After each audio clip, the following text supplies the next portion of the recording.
Christophe sur France Maghreb 2. Bonjour tout le monde, ravi de vous retrouver sur France Maghreb 2. C'est parti pour le LGF en ce vendredi avec au programme Manuel Valls. C'est la parodie qui le fait rire jaune. Tarek Mamili nous en reparlera dans quelques minutes. On parlera un peu de l'Europe, les nouvelles espionnages des dirigeants européens. Sommes-nous réellement des alliés? C'est la question que posera Cyrine Ismaili-Bastien qui sera avec nous dans un instant.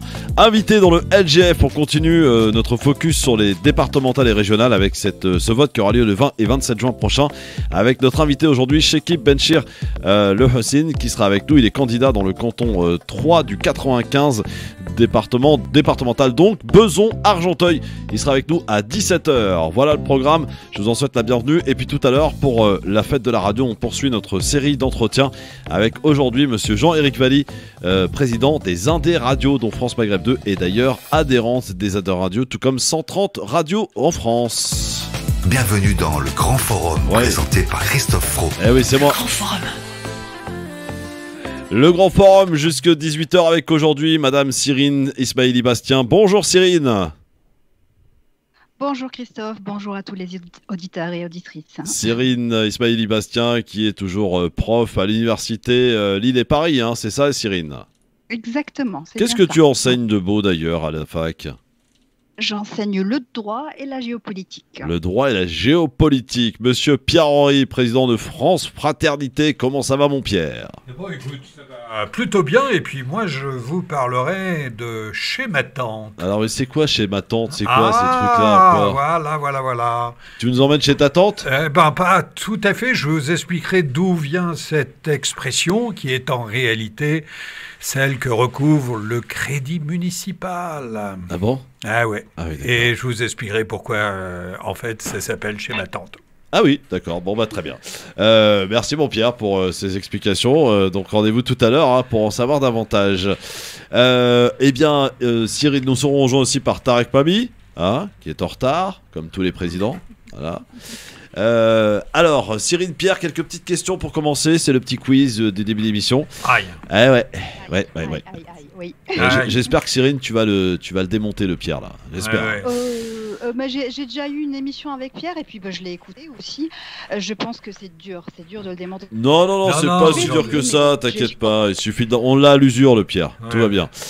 Alors, première question, les cendres de quel écrivain français sont transférées au Panthéon? On est en 1908. Putain. Pardon? C'était pas ça lui. C'était pas ça la réponse. Il faut faire attention, je suis au micro. Oui, c'est ça. Pardon. Purée, c'est ça. Purée, mousseline. Oui, purée. Qui était transféré en 1908. Oui, Émile Zola est une bonne réponse. Voilà. Qu'est-ce qui a été lancé en 1982 en France en rapport avec la télécommunication? C'était pas Arte? Non. C'est pas une chaîne de télé. C'est pas une chaîne de télé. Non, c'est un appareil qui nous permettait. C'était la fin du Minitel. Non, c'était le début du Minitel. Le début du Minitel. En 1982, en effet. Ouais. Quelle femme est nommée ministre de l'aménagement du territoire et de l'environnement? On est en 1997. Et Cécile Duflot? Non, monsieur. En 97, c'est sous Jospin. Oui. Bonjour, président. En 97. Monsieur Tarek Mamili qui nous rejoint à la troisième question. Oui. Bonjour Tarek. Bonjour cher Christophe, bonjour à toutes, bonjour à tous. Bonjour Garance. Et il y a Cyrine Ismaili-Bastien qui est avec nous de l'autre côté, prof à l'université de Lille et Huguette Bouchardot. Pas du tout. Non. Pas du tout. Alors n'importe quoi, Pierre. Non, elle a été ministre de l'Environnement. Oui, mais pas en 97. Voilà. Non, indice, elle a été maire de Montreuil. Cécile Duflot. Comment s'appelle l'autre? La grande. Elle est à Mayotte. Oui, la première écologiste là. Elle est à Mayotte. Candidate à la présidentielle. Oui, mais vous me perturbez, Tarek. Non, mais je veux dans les indices. Pardon, bien sûr. Celle qui a dégagé le maire communiste. Oui.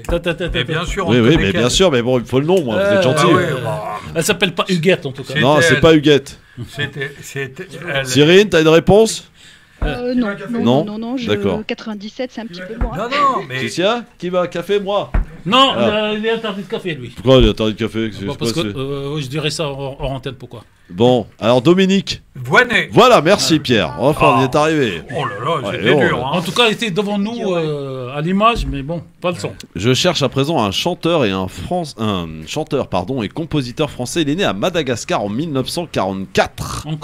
Encore un Français étranger. Ouais. Antoine. Antoine, bonne réponse Cyrine. Écoutez ça. Les cheveux. Ah, c'est bon ça.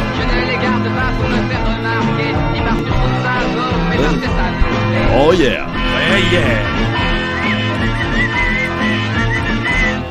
On se marrait bien. Quand même. Ah, c'est bon ça. Antoine, les élucubrations d'Antoine, évidemment. C'est le seul tube qu'il a fait d'ailleurs. Voilà, bonne réponse Cyrine, bravo. Je cherche à présent un ancien dirigeant des programmes de Canal+. Il est né en 1947 et il a été popularisé par sa marionnette au guignol de l'info. Georges Decaune. Non. Non. Il était quoi, journaliste? Non, il était directeur des programmes. Ah oui, oui, d'accord, de quelque chose. Oui, mais de quoi? Oui, attends. De quoi? C'était pas Decaune. Non, c'est Non. pas des connes, c'est de... De quoi? Des profondis. Non, merde.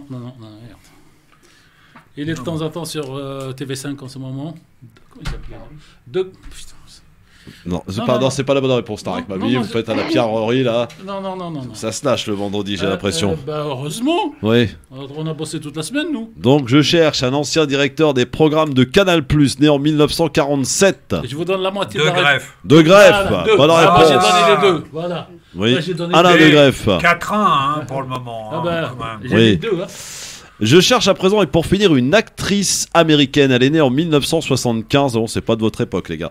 Elle est née à Los Angeles. Et Jésus, il est de notre époque ou pas? Et comme indice, Et- une vie volée ou encore C'est l'échange. Angelina Jolie. Oui, Cyrine, Angelina Jolie. Exactement, bonne réponse. Bon, Bon, et Quoi qui est-ce qui a prononcé le 4 juin 1958 De Gaulle. Eh ben Le voilà. fameux « Je vous ai compris Je vous ai compris. Oui. En fait, il s'est auto-compris. Ouais. ». Oui, bah après ça, c'est autre chose. Ça, Ouais, c'est ça, c'est une mais- autre affaire, ça. Tarek, vous allez nous parler de valse? Un peu. Un peu? Ça va valser? Oui. Oui, d'accord. Et il ne s'agit pas des valses de Vienne. Non, ni des valses à Il 2000 s'agit- temps. Oui. Il s'agit des valses espagnoles. Des Ah. Oui, enfin, ça dépend à quel moment. Non, mais c'est pour ça. Oui, effectivement. Vous savez qu'il y a une vidéo virale là, en ce Mais moment. c'est de celle-là que je veux Ah parler. ouais, Charles. elle est magnifique. Ah, bah, Allez, c'est vas-y. celle-là. Moi, ça me fait mon week-end, moi, Ah, cette ben, vidéo. c'est de celle-là que l'idée est venue. Et donc, Cyrine, dans un instant, va nous parler de l'Europe. Ah, de l'Europe. Cette fameuse Europe. Avec justement le nouvel espionnage des dirigeants européens. Sommes-nous réellement des alliés? C'est la question que posera Cyrine Ismaili-Bastien dans un instant sur France Maghreb 2. Soyez tous les bienvenus. C'est parti pour le LGF. Et pour la fête de la radio, aujourd'hui, notre invité sera le patron des Indés Radio. Monsieur Mami, vous le connaissez un peu? Un peu. Jean-Éric Valli. Tout à l'heure, dans un instant sur France Maghreb 2, on est de retour. Le LGF, soyez les bienvenus, c'est vendredi. Le grand forum sur France Maghreb 2 en ce vendredi 4 juin avec Madame Cyrine Ismaili-Bastien, prof à l'université, prof de droit et de géopolitique, Monsieur Pierre-Henri. Il est lui président de France Fraternité, Tarek Mami, président de France Maghreb 2, journaliste aussi à ses heures perdues, dit-on? Ou pas? Tout à fait. Voilà. À moins que ce soit l'inverse. À moins que ce soit l'inverse, effectivement. Tiens, justement, un petit mot sur la Tunisie, rapido, sur les nouvelles conditions sanitaires. Le gouvernement tunisien fait marche arrière, Tarek? Alors tout à fait, et puis nous quand on veut s'amuser pour nous moquer des Tunisiens, nous anciens C'est pas le Tunisiens genre de maison, actuels, mais- alors on dit ils nous font la politique de un bonbon, une gifle, Kaba halwa ou kef. Donc on vous donne la bonne nouvelle, c'est le bonbon, et le temps qu'on commence à savourer, il y a les gifles qui arrivent. Ouais. Donc on a annoncé l'ouverture de frontières plus ou moins d'une manière assez large pour le 1er juin, et tout d'un coup on dit non, c'est toujours ouvert, mais c'est à partir du 28 juin. Enfin, c'est ouvert pour J'espère. ceux qui ont Non le mais vaccin. c'était pour tous. Ouais, ouais, Pour d'accord, les touristes. Voilà. bon. Donc voilà. Mais bon, on fait avec. Finalement, On fera- le pass on fe- sanitaire On pour les fera un Tunisiens, jour une c'est pas émission mal. sur la Tunisie, et puis on se lâchera. Oui. Christophe, Oui, Cyrine. est-ce que je peux me permettre de défendre mon pays? Bien sûr. parce que ce que Tarek vient d'affirmer sur le gouvernement tunisien, même si je suis d'une certaine manière d'accord, c'est le gouvernement actuel ou c'est les gouvernements actuels, j'ai envie de dire, ces dernières années. Mais, cher Tarek, la Tunisie n'a pas ce qu'elle mérite en ce moment On en est termes d'accord. de dirigeants. On est d'accord. Mais ça reviendra. Mais juste pour petite info, ce retour en arrière, c'est parce qu'on est aujourd'hui, même si on le dit pas peut-être pas haut et fort, on est dans une situation sanitaire assez critique. Et tous les débuts du Covid, en fait, en Tunisie, ça a été avéré. Enfin, c'est venu voilà, des différents, j'ai envie de dire, voyages, affaires, etc. Enfin, les personnes qui voyagent et qui rentrent en Tunisie, parce que l'année dernière, par exemple, à cette période de l'année où en France, on avait tous les jours des chiffres assez faramineux en termes de contaminés du Covid, on avait 1-0 tous les jours en Tunisie, on s'en fait Alors, publicité. Et c'est par la suite que ça s'est largement répandu. Donc c'est plus voilà pour des raisons purement sanitaires, mais je suis complètement d'accord que lorsqu'on fait une décision, en principe, elle devrait être surtout venant du gouvernement, elle devrait être mûrement réfléchie et puis voilà. alors une Donc, observation et une question. Oui. L'observation, c'est que pendant la première période du Covid, en gros de mars à fin juin, il n'y a eu que, et c'est déjà beaucoup, hein, il n'y a eu que 59 morts en Tunisie, alors qu'aujourd'hui, c'est un minimum de 60 morts par jour. C'est-à-dire qu'aujourd'hui, la Tunisie perd autant de personnes qu'elle en a perdu en 4 mois. Et la question, est-ce que vous n'êtes pas d'accord sur la politique tunisienne pratiquée par tous, un bonbon et une gifle? Alors, non, moi, ce que je disais, je suis d'accord d'une manière générale et malheureusement pas uniquement pour la gestion du Covid.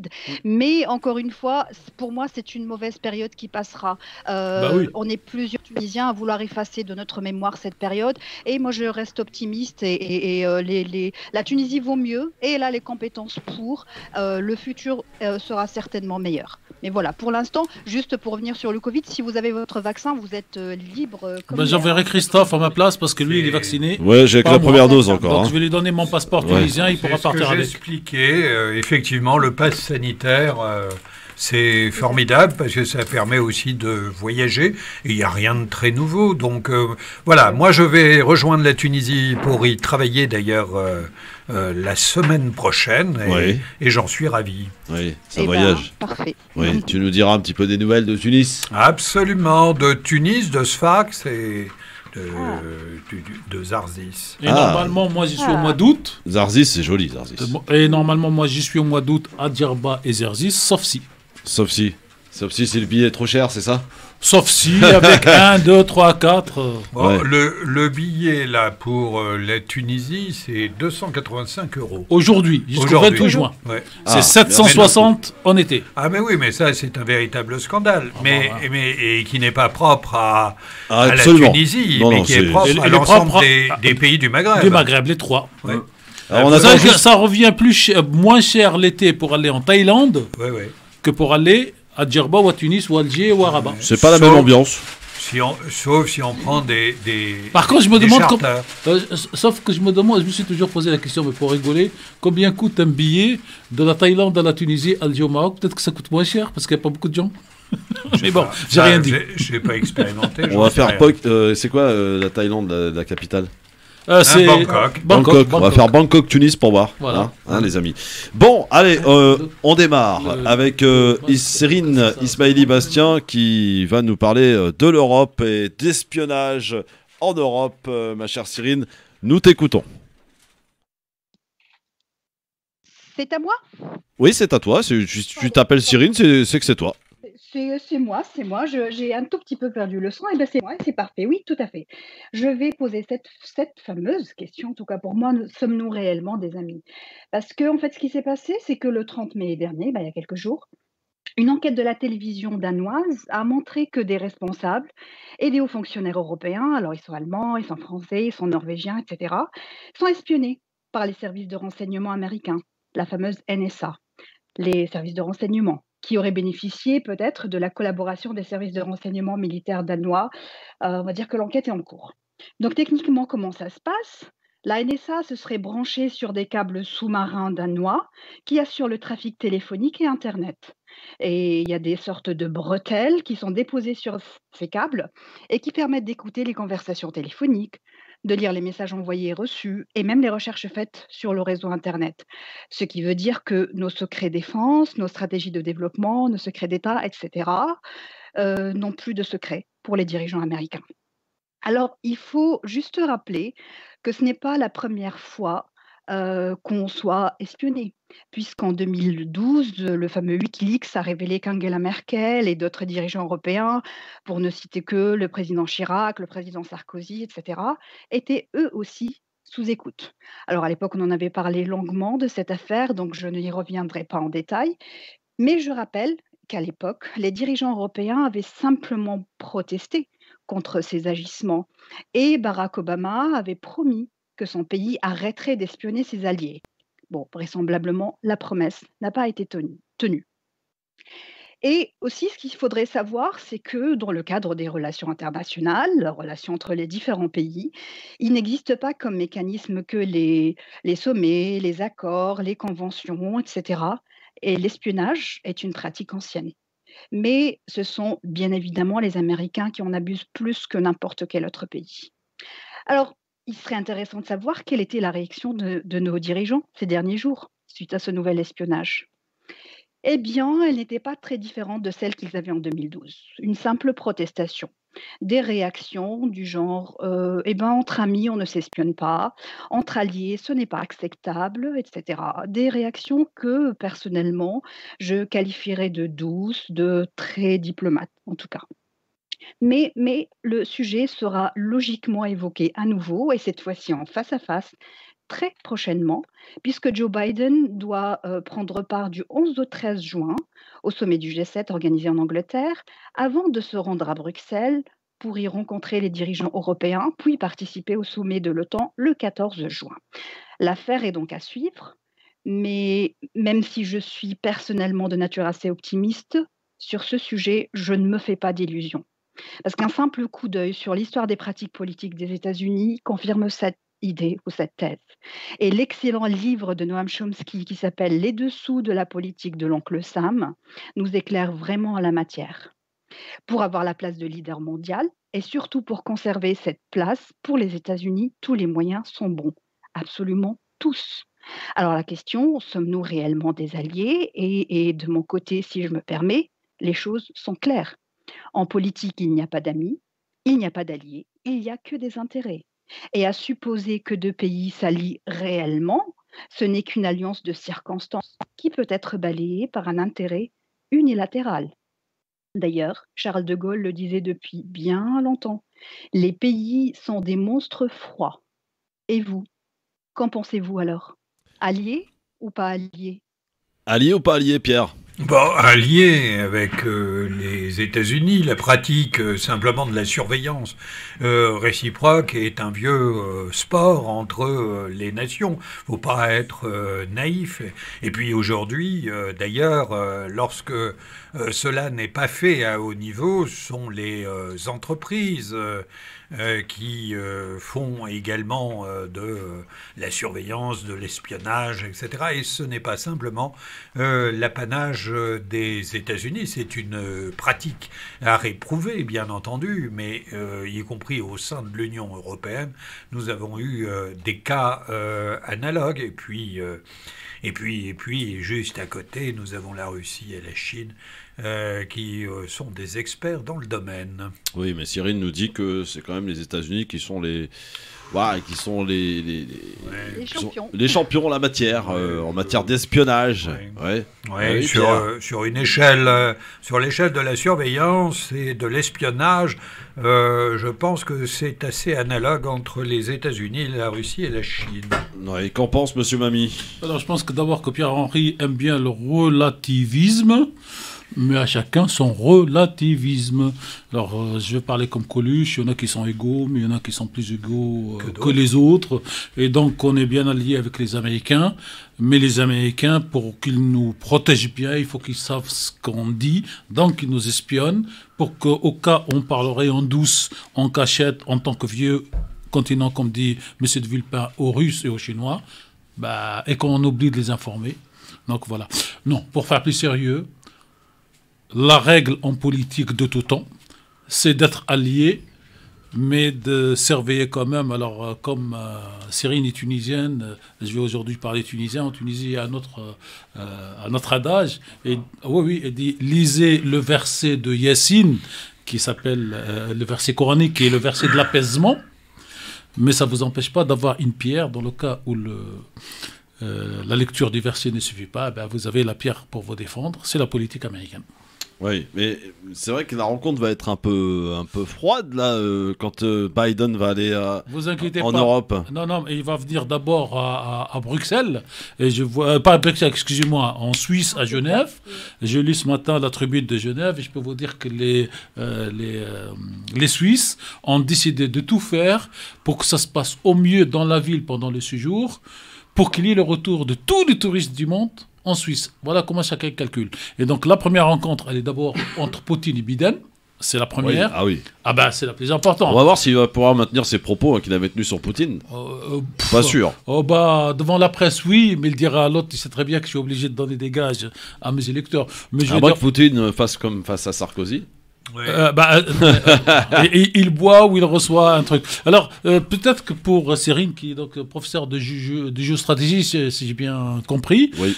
Alors, qu'elle jette un coup d'œil sur le dernier texte de Zbigniew Brzezinski sur les rapports entre l'Est et l'Ouest, entre l'Amérique, la Chine et la Russie, et elle trouvera la clé de la rencontre qui arrive à Genève.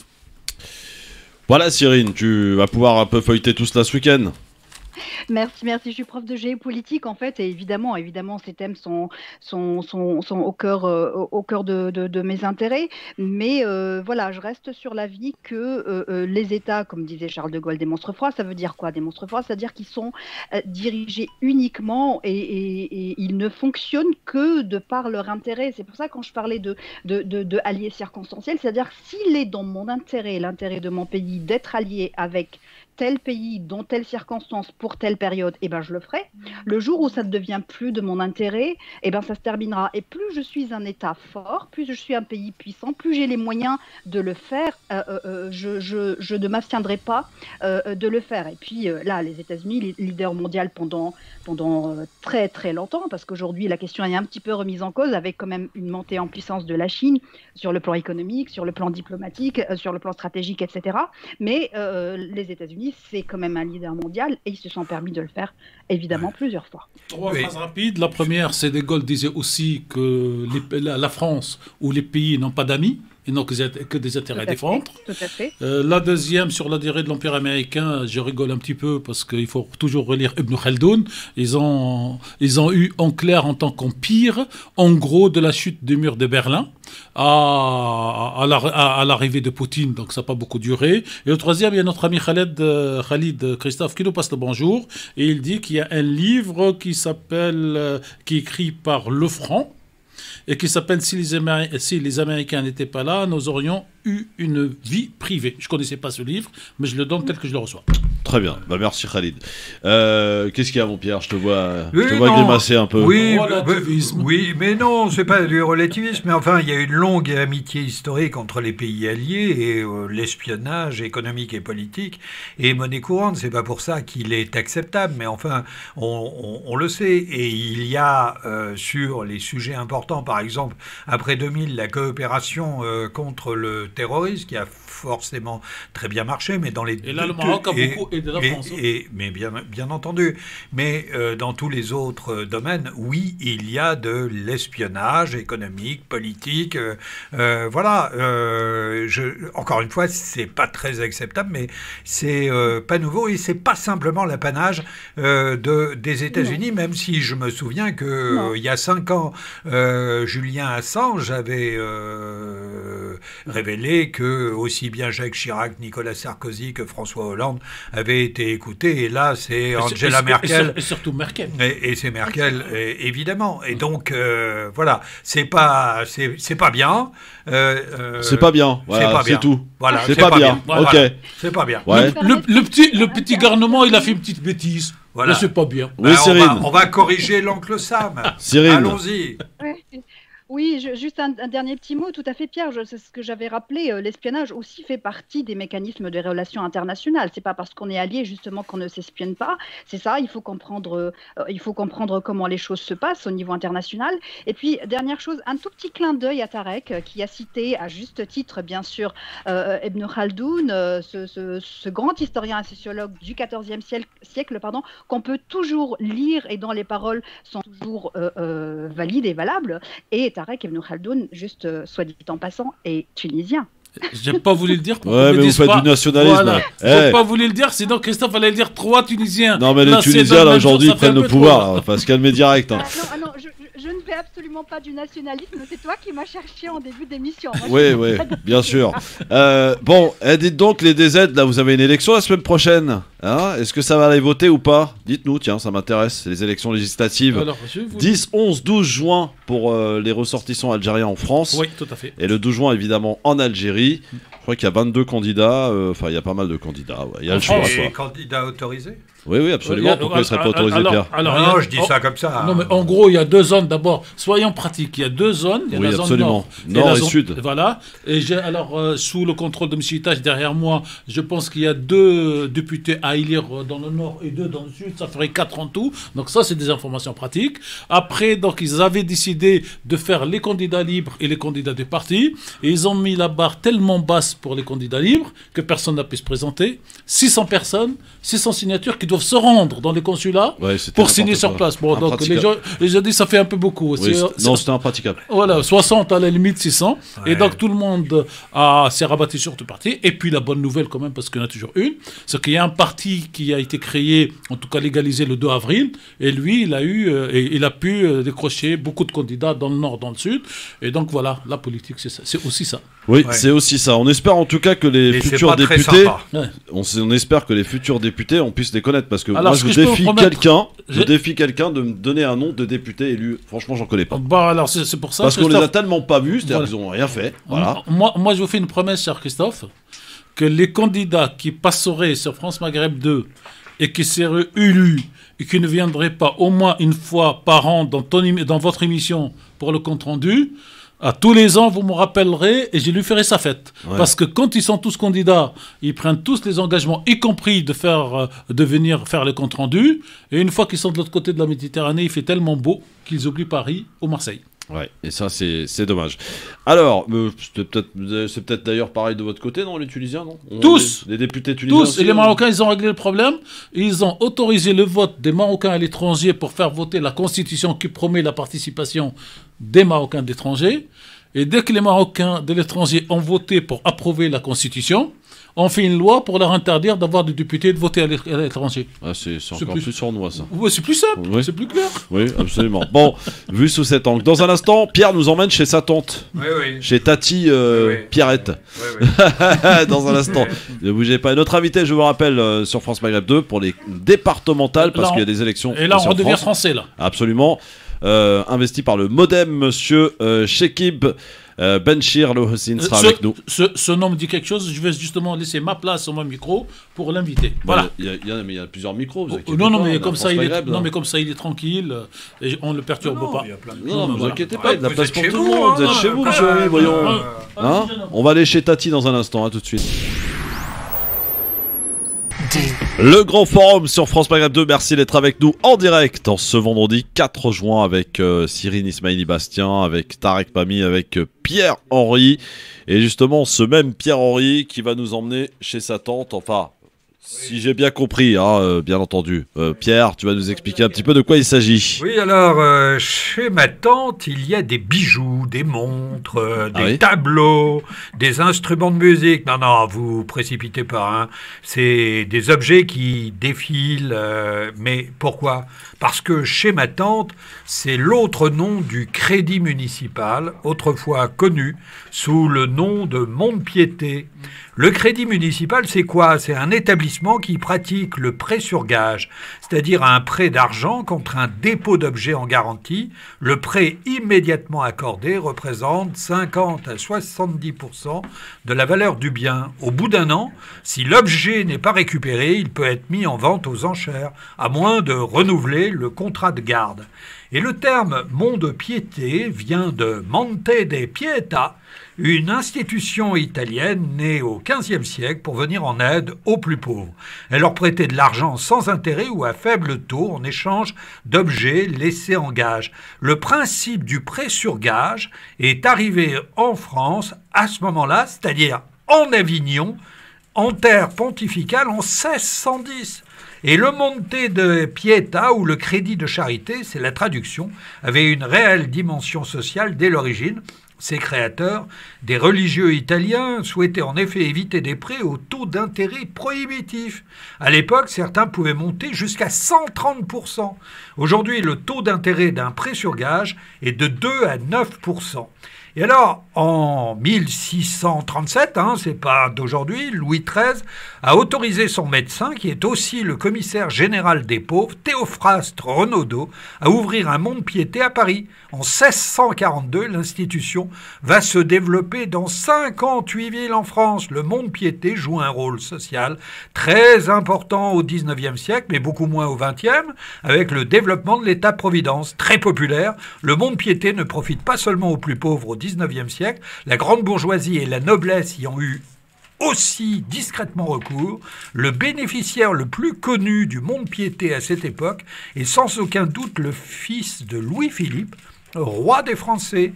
Le prince y avait déposé sa montre en or pour payer une dette de jeu. Et pour pas perdre la face, il avait prétendu l'avoir oublié. Chez qui ? Eh bien, chez ma tante. Et c'est comme ça que l'expression est restée. Et donc, simplement, au contraire d'une banque, il n'est demandé aujourd'hui aucune condition de ressources, seulement une pièce d'identité et un justificatif de domicile. Il s'agit donc souvent de pouvoir surmonter une situation très ponctuelle et compliquée financièrement. D'ailleurs, si les prêts peuvent aller de 8 à 15 000 euros, ils s'établissent en moyenne autour de 700 euros. Et je précise que dans 9 cas sur 10, les biens sont récupérés et ne seront jamais vendus. Merci Pierre Question. pour ce petit cours d'histoire. Question. Oui. Alors, on vient avec son bijou et sa carte d'identité. C'est ça. Mais est-ce qu'on y vient avec le titre de propriété de ce qu'on dépose ? Ah bah, il vaut mieux, c'est quand même vérifié, parce qu'il y a la justification du domicile. Oui, c'est pas une incitation à aller piquer un objet et se pointer au crédit municipal en disant bah tiens, je vous le dépose. Non, ça ne marche pas comme ça. Mais simplement, le crédit municipal, il y a même eu un essai à Paris d'en faire une banque sociale en 1982, et puis l'opération s'est scratchée parce que ça présentait un déficit extraordinaire, et donc on est resté au prêt sur gage, c'est-à-dire vous apportez un objet dont vous prouvez évidemment l'origine et que vous déposez contre un prêt en argent. Je me rappelle mon prof d'histoire, Pierre. On vient de me souffler qu'il y a des gens qui ont des bijoux qui n'ont pas les moyens de les laver et ils vont le matin les déposer et ils viennent le soir rembourser. Entre-temps, les autres, pour des raisons d'hygiène, nettoient.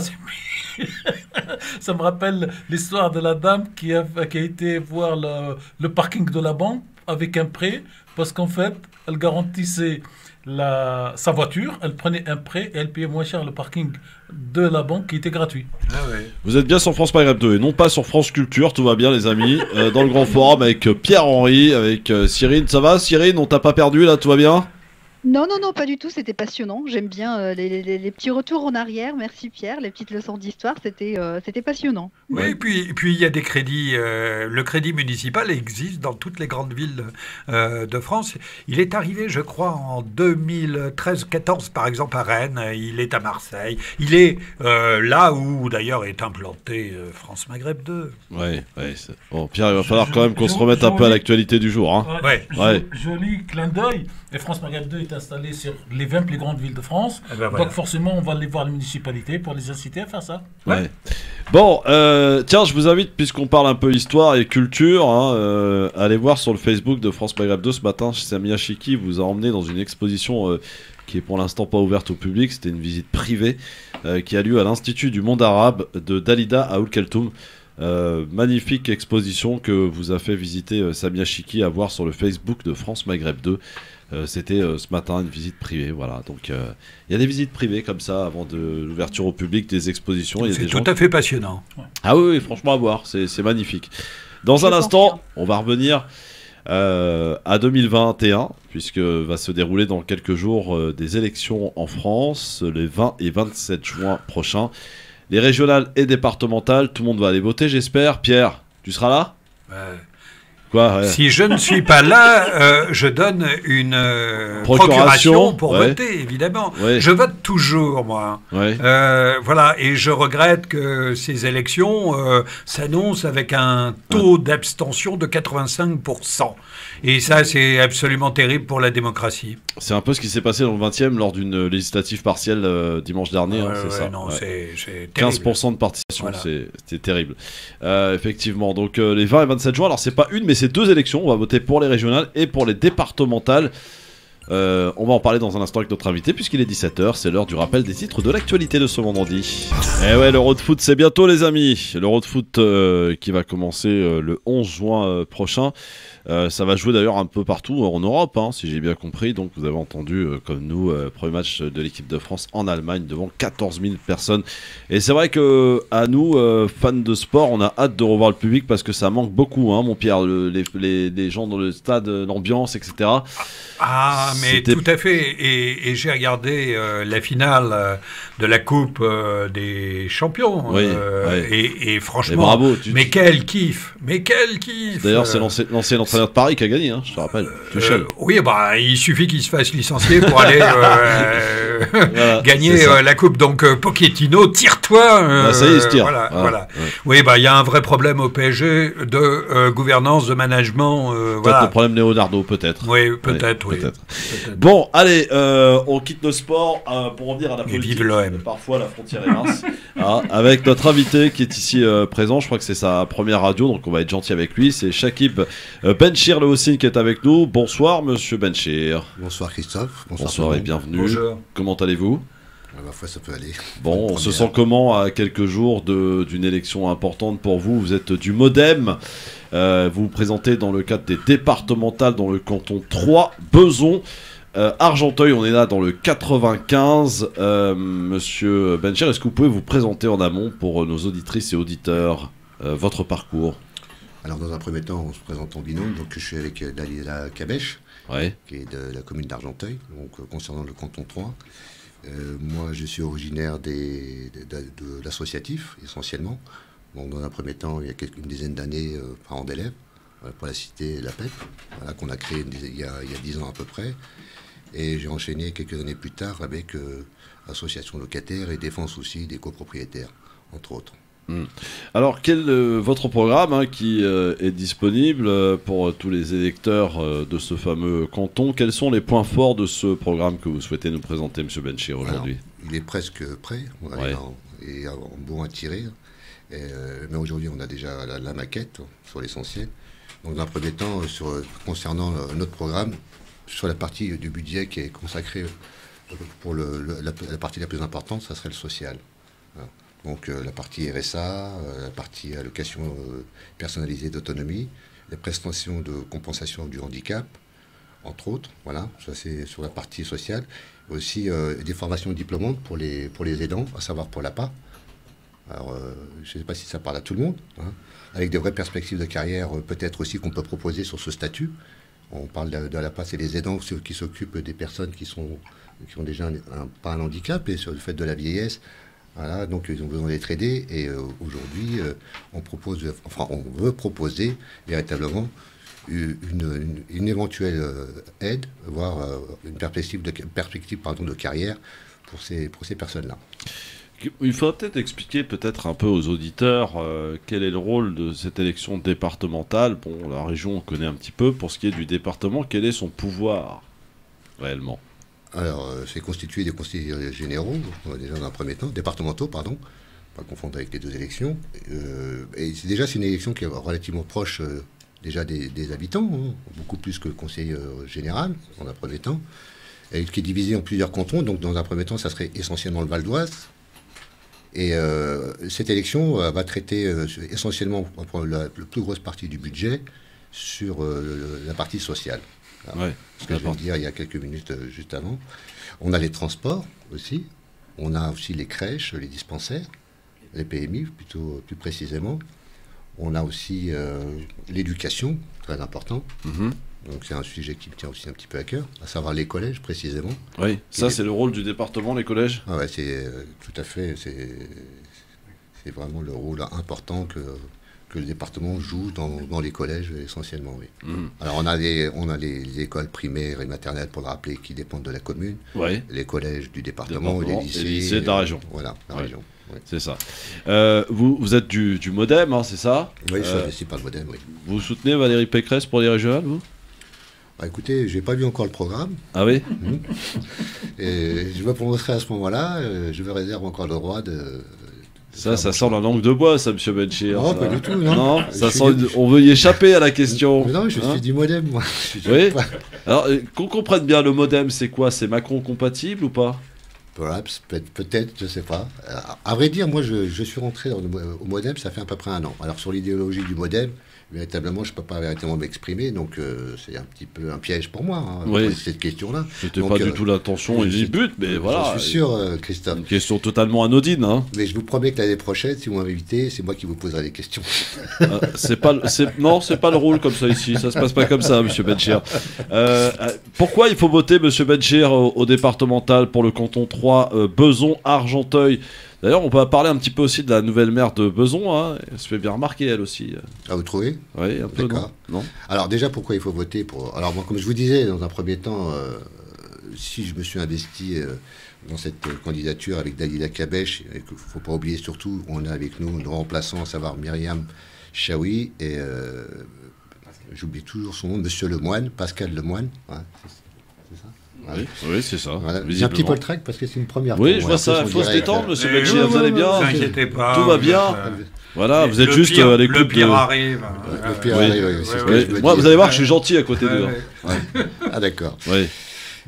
Et cette élection, pourquoi je me présente aujourd'hui avec Dalila Kabesh, c'est surtout concernant les questions éducatives, à savoir sur le fameux 3e collège à Beson qui nous manque. Et c'est sur celui d'Argenteuil, le 11e, qui est en cours, mais qui n'est pas encore précisément situé. D'accord. Oui, alors parlons un peu de la maire de Beson, là, qui a été fraîchement élue. Hein, c'est la nouvelle maire de Beson.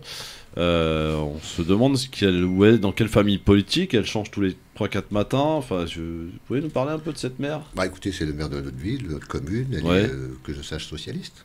Oui, dernièrement, après, il y a peut-être des alliances avec les uns et les autres. Et qu'est-ce qui s'est passé depuis son arrivée? Est-ce qu'on a constaté des changements dans cette ville de Beson? On attend, moi, on va dire, on attend. En tout cas, il y a des choses qui se préparent, il y a des choses qui se développent. Voilà.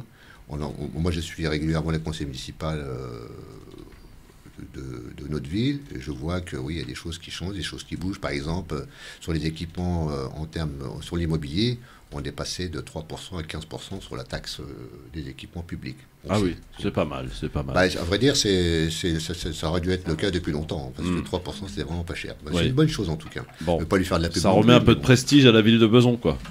Peut-être, oui. J'espère. Pierre-Henri, question pour notre invité, monsieur Benchir. Oui, alors, c'est quoi votre slogan pour... Oui, parce que... Oui, on est à l'antenne, je peux? Oui, Christophe, oui, parce que Christophe a été trop gentil. Oui, parce que je me souviens du slogan qui avait fait le tour de la France. Beson de toutes nos forces. C'était quelle candidate? C'était Sophie Centrum, dont d'ailleurs j'étais sur la liste. Ah oui, et ça s'est bien passé? Pour qui pourrait? Parce qu'aujourd'hui, elle a fusionné avec l'équipe en place. Mais dites-moi, c'est la première fois que vous vous présentez? Moi, oui. Ah bon, d'accord. Et vous pensez être en bonne position Alors, être en bonne position, ça serait prétentieux de ma part de vous dire ça aujourd'hui. On le verra au premier tour déjà, parce qu'on peut faire qu'on score. Mais en tout cas, la chose qui est sûre, c'est que si je me présente aujourd'hui, c'est pour ne plus être derrière les autres, hein, parce que bon, voilà, on se retrouve des fois dans des situations vous êtes dans une équipe et l'équipe bascule dans la partie adverse. On ne comprend pas toujours. Voilà, c'est un peu ça, voilà. Donc aujourd'hui, alors je le rappelle, hein, ce qui me ramène moi aujourd'hui à cette candidature avec Dalila Kabech, toujours, hein, voilà, c'est la partie éducation et sur notre 3e collège que nous n'avons pas, pardon, et qu'on peut peut-être espérer d'ici 3-4 ans, encore rien n'est sûr encore. Mais vous savez que les principales dépenses des départements, c'est le RSA. Hein, tout à fait. Ouais, et le nombre de personnes au RSA dans le Val d'Oise est important. Relativement, je pense, oui. Ouais. Mais le pire, c'est pas ça, c'est surtout ceux qui ils sont sur le statut du RSA et qui ne touchent rien du tout, qui ne sont pas du tout inscrits. Alors, d'ailleurs, dans le programme, dans le détail, on en parle un petit peu. C'est d'essayer de faciliter un petit peu la procédure concernant... Bien près du micro, M. Benchir, s'il vous plaît. Je suis trop loin? Oui, voilà. C'est faciliter. Il faut lui faire des bisous. Ouais. Faciliter la tâche à ces gens qui ils ont un statut où ils n'ont aucune ressource, hein, si on peut appeler ça un statut. Et aujourd'hui, on propose dans notre programme d'essayer de proposer des solutions pour que ça se fasse un peu d'une manière automatique, quoi. Que ces gens-là aient un minimum de prestations sociales. Il y en a qui ne le font pas par fierté, peut-être. Il y a plein de raisons, sûrement. Ce que vous voulez dire, c'est qu'ils ont des droits et que les gens n'utilisent pas ces droits. Ouais, ou ne les connaissent pas, peut-être. Voilà. Et vous allez essayer d'aider ces personnes à aller vers ça. Voilà, au conseil départemental, essayer de faire des propositions sur ces gens-là et essayer de les aider le plus possible. Dans la mesure du possible, bien sûr. Monsieur Benchir, comment fait-on pour convaincre les citoyens pour pouvoir se rendre aux urnes le 20 juin prochain en espérant qu'il ne fasse pas trop beau parce que ça ne sera pas bon pour vous, pour qu'ils puissent aller voter et se sentent pas vraiment concernés? Je dois dire aussi que tous les partis confondus font pas non plus beaucoup de bruit autour de cette élection. On a l'impression finalement que l'abstention ça arrange tout le monde. Ouais, c'est le premier parti de France. Hein. Ouais. Mais ça arrange tout le monde, ça, non? Peut-être, ouais.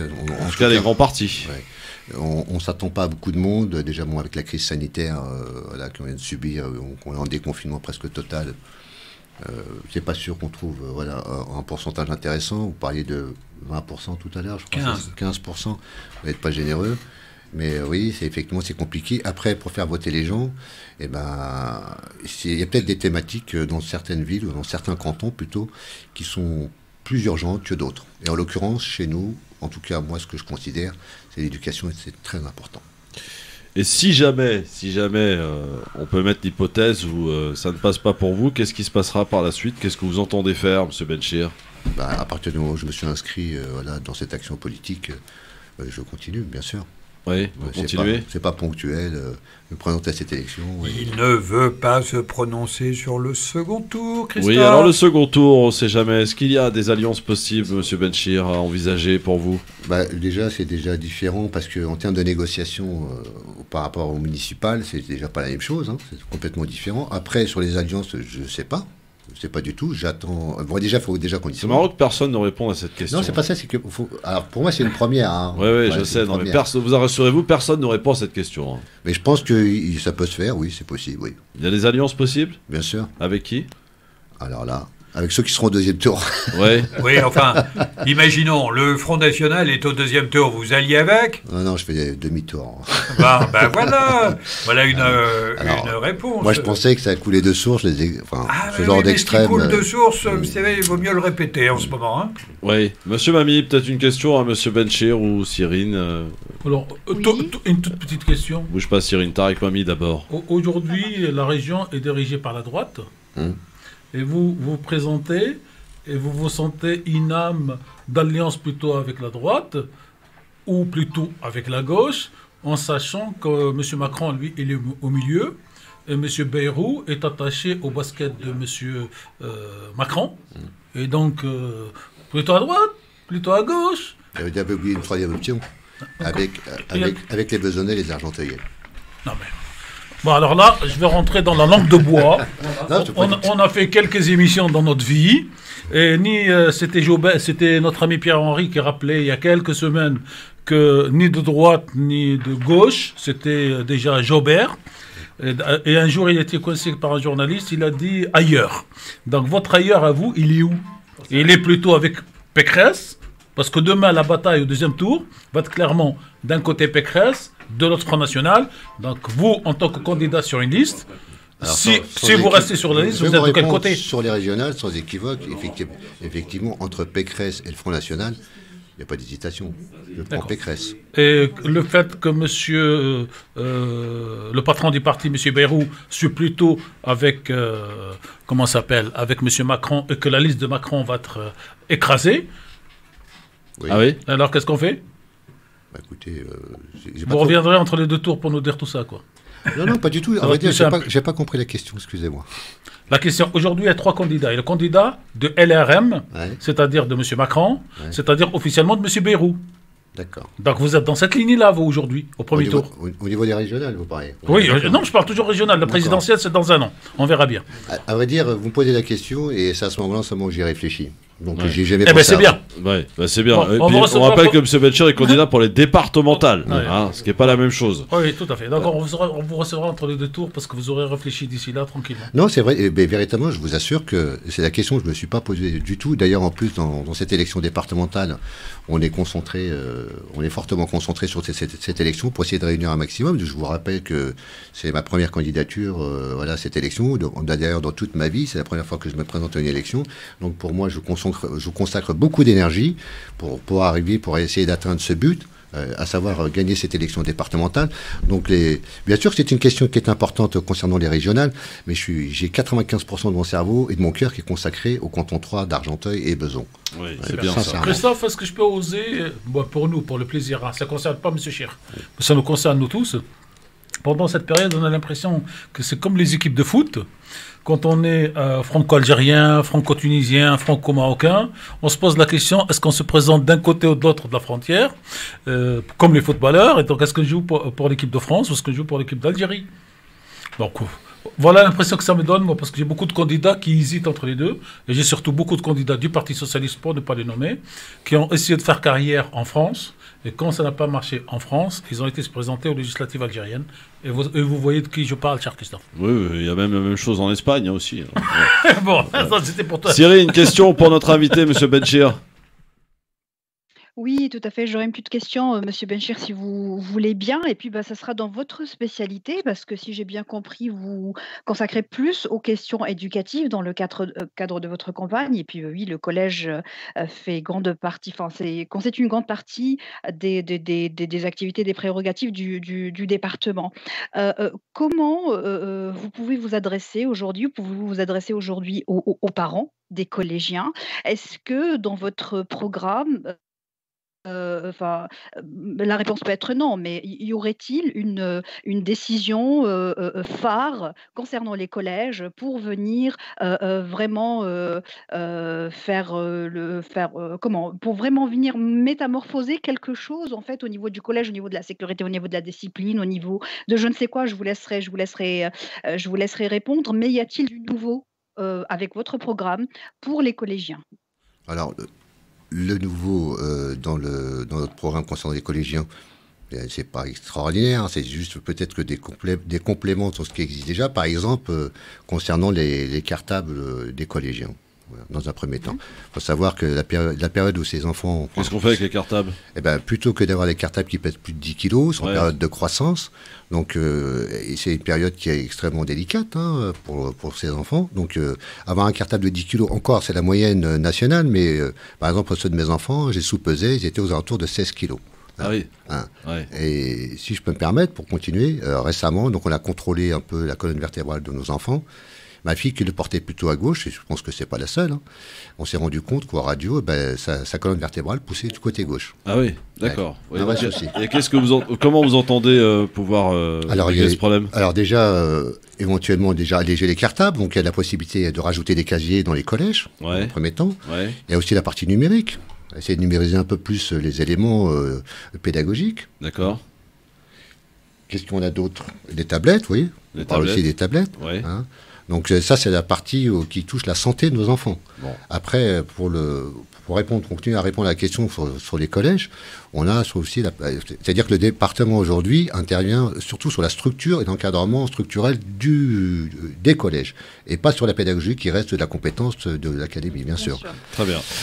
Merci beaucoup, Monsieur Bencher, d'être venu jusqu'à nous et bon courage pour cette élection départementale. Donc, Chekib Benchir Leossine, qui est candidat, rappelons-le, dans le canton 3 pour les villes de Beson et d'Argenteuil. À très bientôt, Monsieur Benchir. Merci beaucoup, merci à vous. À très bientôt. Restez avec nous sur France Maghreb 2. Dans un instant, Manuel Valls, on s'en occupe.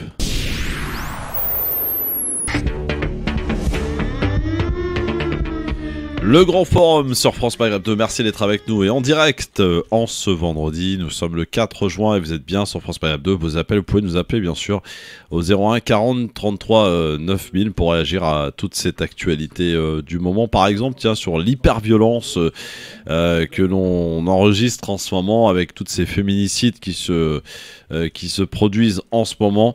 Et puis autour de toute cette actualité de la semaine, c'était quoi ? C'était par exemple l'affaire Mila qui a ressurgi avec ce procès finalement qui a été reporté au 21 juin si je ne m'abuse, de ces personnes qui ont menacé Mila, la jeune fille sous haute protection policière, faut-il le rappeler.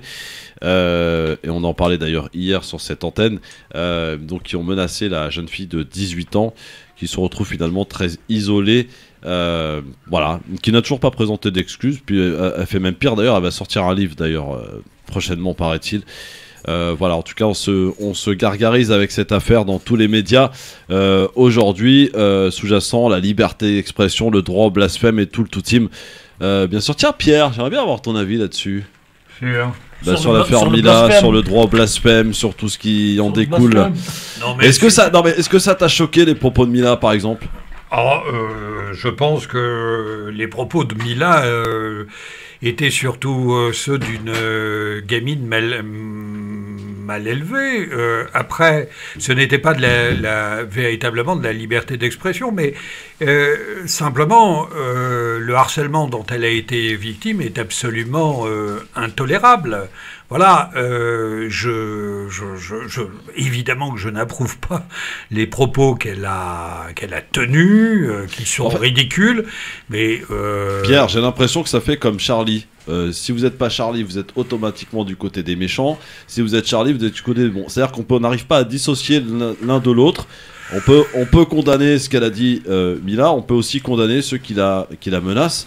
Mais j'ai l'impression aujourd'hui qu'on essaie de nous rentrer dans des cases et ça devient très ennuyeux et très embêtant. Relativisme. Non, c'est pas. Moi, je fais pas de relativisme. Non, j'ai pas dit toi, mais c'est un petit peu l'ambiance l'ambiance générale, quoi. Je pense que ceux qui l'ont harcelé sur les réseaux sociaux n'ont aujourd'hui que ce qu'ils méritent. Absolument, oui, tout à fait. Ensuite, cette Est-ce qu'on peut mettre les choses dans l'ordre ? Oui. La cause et la conséquence. Non. Aujourd'hui, dans tous les débats. Je ne peux pas admettre. Non, Tarek. Je ne commencer par la conséquence. Oui. Non, je ne peux pas admettre qu'on harcèle quelqu'un sur les réseaux sociaux.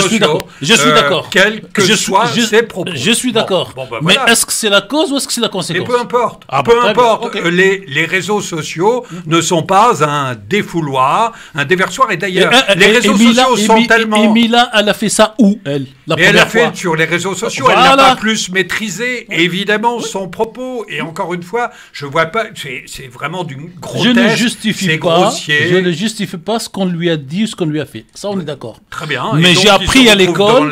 J'ai appris à l'école quand j'étais plus jeune qu'on faisait un sujet verbe complément et on fait pas un complément et peut-être un sujet.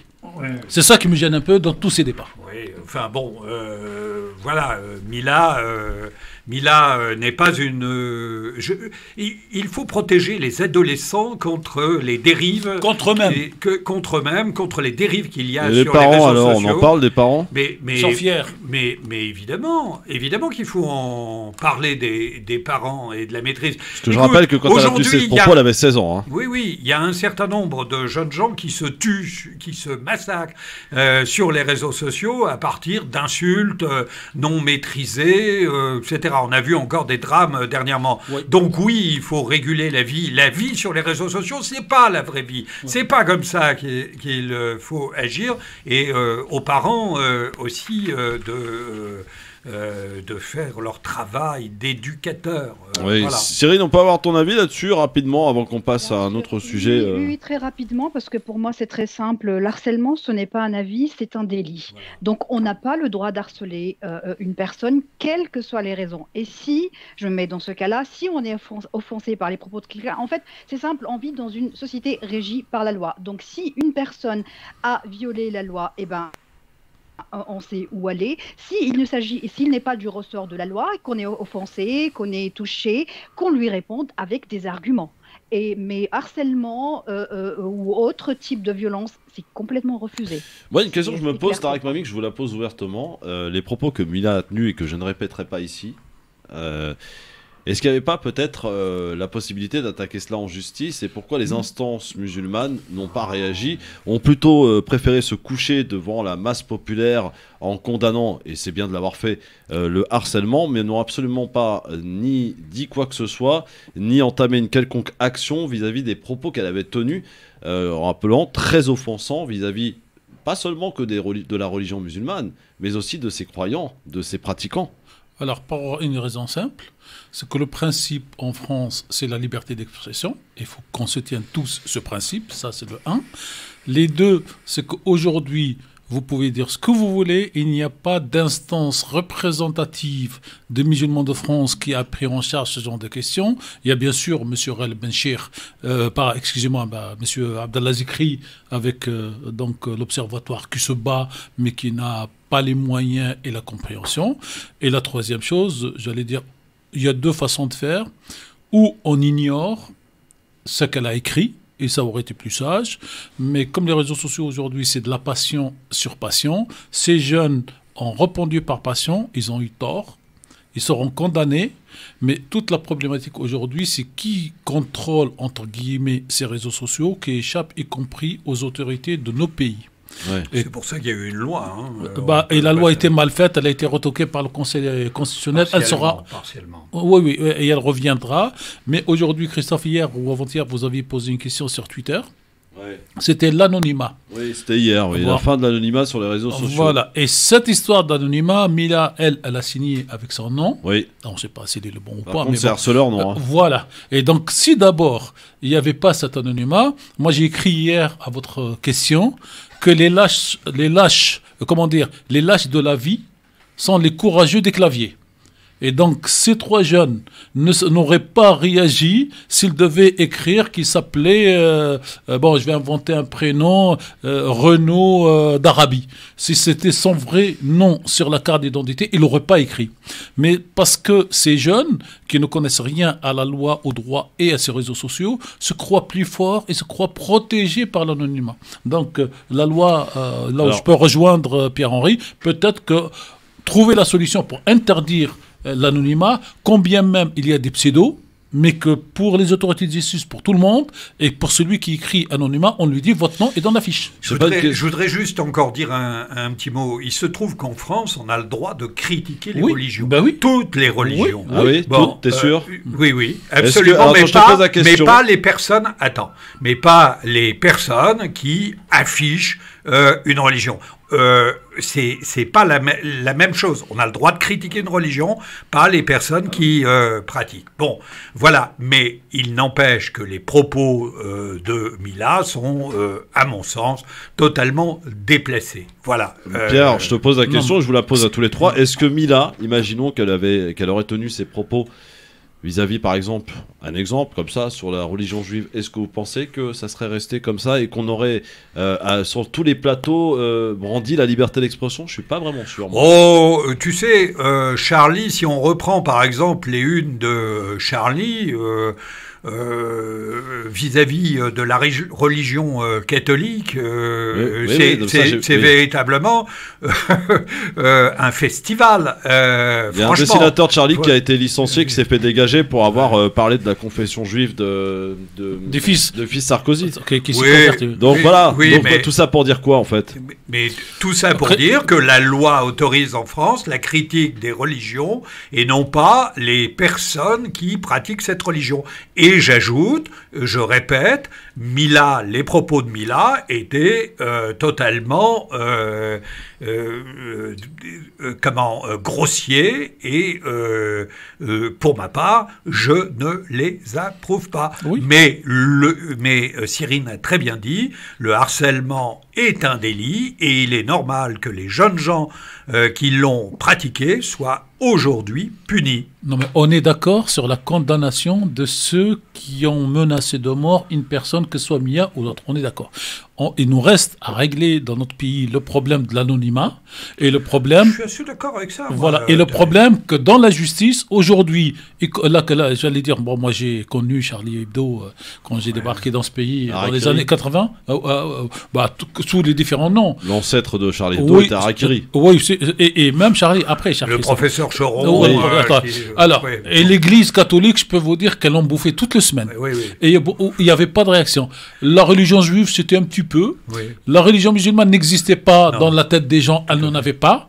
Et aujourd'hui, changement de ton, d'histoire, d'époque, la religion juive n'est pas critiquée. Rien du tout. La religion chrétienne est moins critiquée et moins sévèrement qu'elle l'a été pendant un siècle.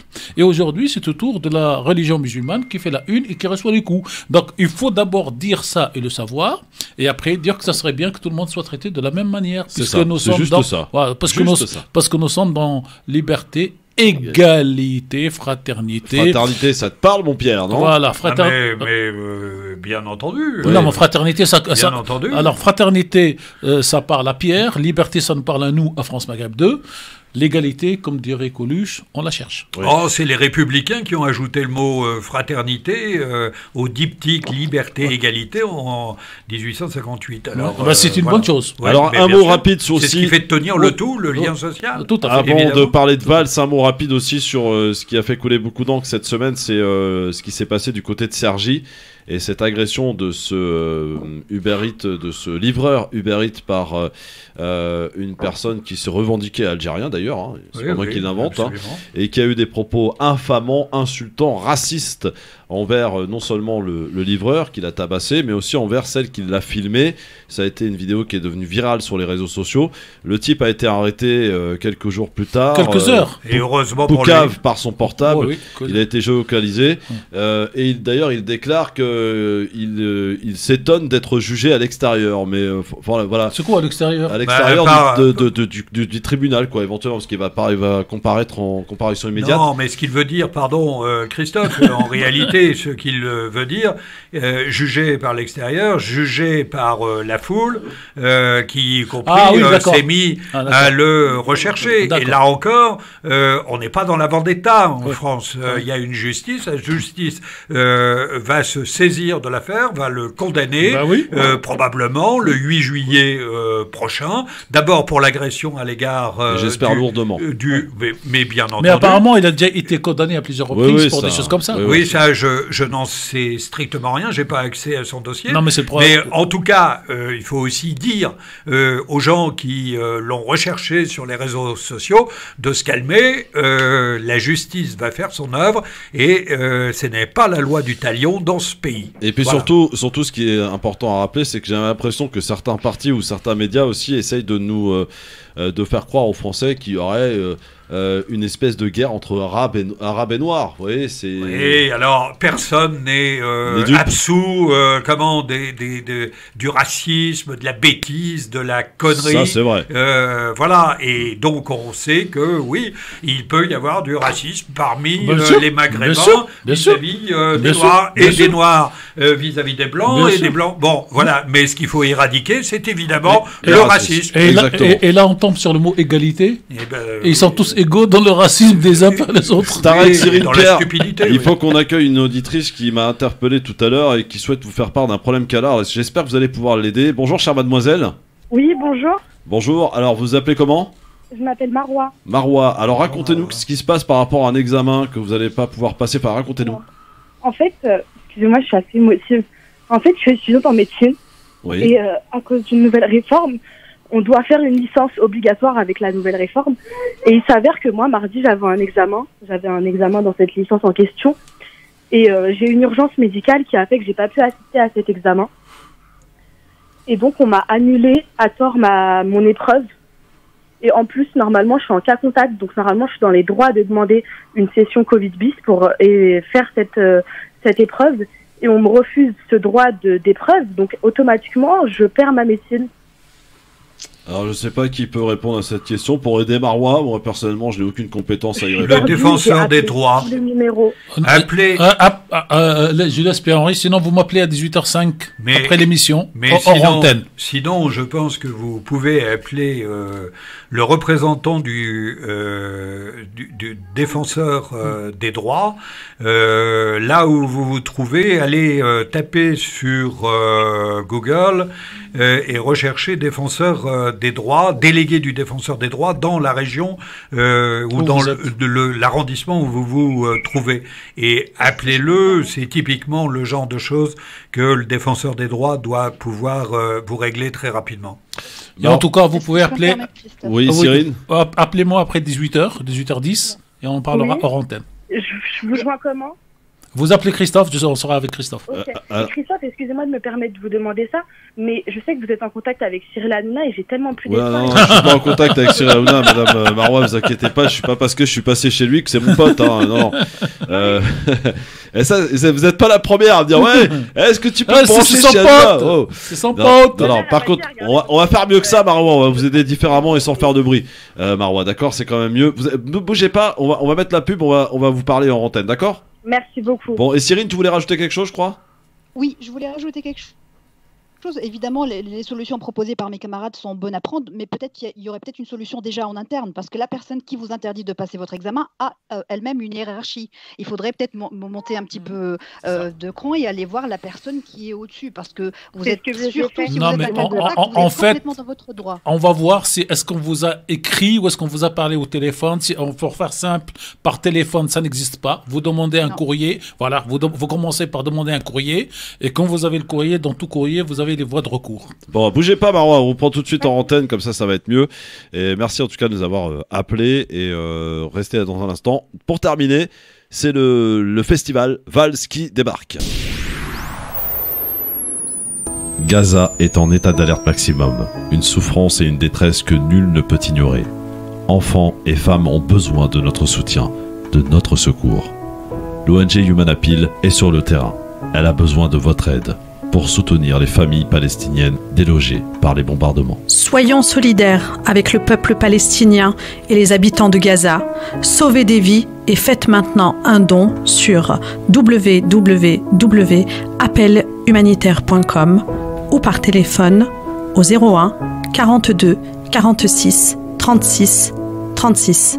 01 42 46 36 36.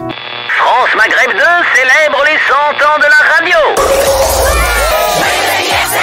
France Maghreb 2, la radio du vivre et du faire ensemble, fête la radio du 31 mai au 6 juin 2021 sur une initiative lancée par le CSA, Conseil supérieur de l'audiovisuel. À cette occasion, France Maghreb 2 vous propose une programmation très spéciale pour célébrer les 100 ans de la radio, les 40 ans de la libéralisation de la bande FM, ses propres 34 ans de diffusion sur la bande FM parisienne et son entrée sur la diffusion numérique, DAB, dans toutes les régions françaises et les principales villes de notre pays. Tarek Mami et Christophe Pro vous raconteront les grands moments de l'histoire de la radio, recevront les personnalités, décideurs institutionnels et acteurs privés qui font vivre et évoluer la radio et rendront des hommages aux nombreuses personnalités qui se sont exprimées sur ces antennes. Pour suivre l'opération France Maghreb 2 Faites la radio, il vous suffit de télécharger l'application France Maghreb 2 pour écouter en direct et en podcast.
France Maghreb 2.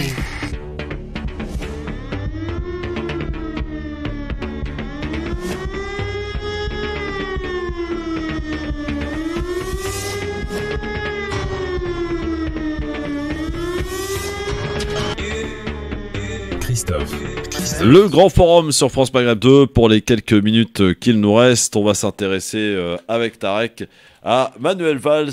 Il souhaitait nous en parler de Manuel Valls, Tarek, avec une chanson qui est devenue virale, qui circule sur les réseaux sociaux et qui visiblement fait un peu rire jaune Manuel Valls. Je vous propose d'écouter un extrait de la chanson.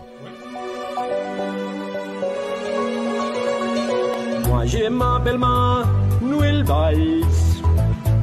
Vaig el nen mimat de rics i empresaris.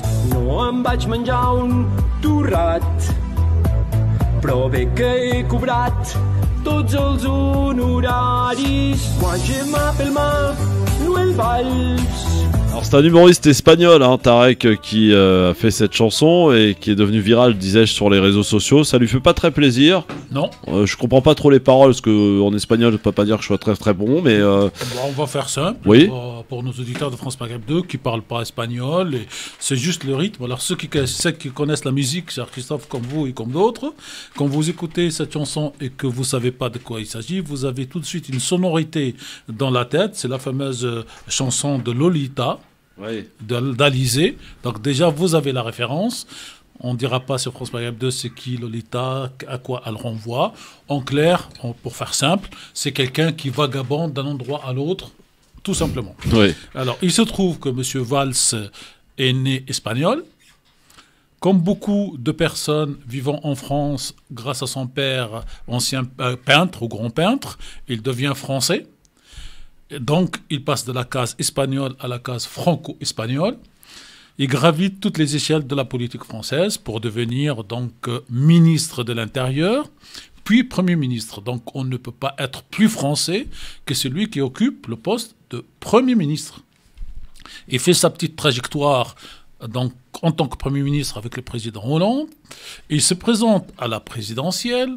Il signe un engagement que s'il n'arrivait pas premier dans les primaires du Parti socialiste, il soutiendrait celui qui arriverait premier. Et badabong, il n'arrive pas premier. Il ne signe pas le soutien à M. Hamon qui arrive premier. Et il fait pire, il cherche à se faire élire sur la liste de M. Macron, à l'époque donc candidat, comme député. Et il restera dans l'histoire de la France comme celui qui dit « j'ai tapé pour remplir le formulaire, mais ça ne va pas s'enregistrer ». Donc ça commence très fort. Bon, ayant perdu donc la candidature à la candidature présidentielle, il est élu, contesté, il gagne au Conseil constitutionnel de quelques voix, il s'installe, et puis tout d'un coup, quelque chose se passe. Sa vie privée, ça ne nous concerne pas. On n'en parlera pas de son divorce, je veux dire, très vite. Et il part à Barcelone, sa ville natale ou la ville de ses parents, pour devenir maire en Catalogne. Et là, il fait le choix d'être plutôt dans un parti de droite. Et certains journalistes l'ont photographié avec des personnes d'extrême droite. Il se présente, il est élu donc conseiller municipal, il n'est pas maire. Il passe quelque temps, et puis tout d'un coup, on ne sait pas encore une fois qu'est-ce qui s'est passé, cher Christophe, et rebelote, je repars en France. Et là, cet humoriste et quelques autres, beaucoup plus que les Français, n'ont pas digéré le fait qu'un ancien Premier ministre français va en Espagne pour devenir maire de la ville, ne devient pas maire, revient. Et alors lui, c'est M. Valls, en fait, qui lance la chanson indirectement, en tout cas au dépend de son plein gré, comme dit quelqu'un d'autre. Donc, il donne une interview et il dit « Mon temps de conseiller municipal est révolu à Barcelone. Maintenant, je sais que je suis majoritairement français dans mes valeurs, dans ma façon de penser et de faire de la politique. Donc, l'espagnol rejette l'Espagne et dit qu'en clair, les valeurs de l'Espagne ne sont pas les siennes. Ce qui est grave pour les Espagnols, d'où cette chanson, donc. Et cette chanson, voilà un petit peu les paroles, puisqu'on ne les a pas comprises en espagnol, cher Christophe. Alors, les paroles disent « Moi, je m'appelle Manuel Valls. met en scène donc moi je suis donc Manuel Valls, je quitte Barcelone et je repars en France.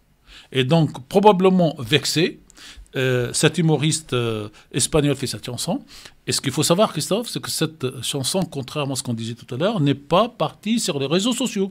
Elle a été diffusée par une télévision donc officielle espagnole qui l'a diffusée la première. Et c'est cette diffusion qui va donc lancer la machine. Et M. Valls n'aime pas. M. Valls est Charlie pour les autres.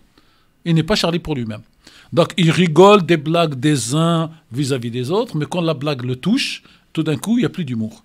Et donc, c'est pour ça que M. Valls, et la question que se posent beaucoup de gens, est-il espagnol? Est-il franco-espagnol? Est-il français? Est-il français et espagnol? En fait, en lui posant la question, un humoriste a fait un dessin méchant, mais on est obligé. Est-il franco-espagnol? Est-il français? Réponse, il est franco, tout simplement. Et c'est grave comme accusation. Monsieur Valls n'a pas de ligne. Il est élu à gauche. Il soutient les gens de droite. Je rappelle, et là, ça nous touche, nous, ici, auditeurs de France Maghreb 2, qu'il a dit dernièrement, alors que les Palestiniens mouraient avec les Israéliens pendant cette guerre de 10 jours, que s'il y avait un gouvernement ou un État palestinien, cher Christophe, il serait un État terroriste, en rajoutant, comme le dit BHL. Donc, M. Valls, ouais. Au revoir. Oui, voilà, c'est ça, c'est un peu ça. Au revoir. Pierre, sur Manuel Valls, le grand ami. Oui, alors, Manuel Valls, c'est d'une certaine manière tout l'échec de la gauche et du quinquennat de François Hollande. Ouais. Voilà, je rappelle que quand François Hollande est arrivé au pouvoir, porté par l'élection présidentielle, la gauche possédait la majorité au Sénat, à l'Assemblée nationale, et avait de quoi réformer le pays. Ouais. Et quand François Hollande est parti, et Manuel Valls également, eh bien, le Parti socialiste s'est retrouvé à 6%. Voilà, alors Manuel Valls fait cette déclaration tout simplement parce que, je vous l'annonce, il est candidat aux élections législatives. Et c'est française. Et c'est d'abord ça qu'il a en tête, parce que le scénario qui se dessine probablement, même s'il faut être prudent, c'est l'élection d'Emmanuel Macron, mais avoir une majorité sera très compliqué. Et donc, à partir de ce moment-là, tous les jeux sont possibles en termes de cohabitation derrière l'élection du président de la République. Emmanuel Valls, qui connaît quand même très bien les arcanes du pouvoir pour la fréquenter depuis... les années 1980, hein, ça fait plus de 40 ans. Moi, je l'ai connu, j'avais 20 ans, il en avait 16. Il est arrivé dans les jeunesses rocardiennes. Et donc, j'ai vu son parcours. C'est un parcours politique de A à Z. Il n'a jamais fait autre chose. Et donc, aujourd'hui, il se positionne je pense, pour l'après-présidentiel. Tarek, vous oubliez juste un petit truc important pour le parcours de Manuel Valls.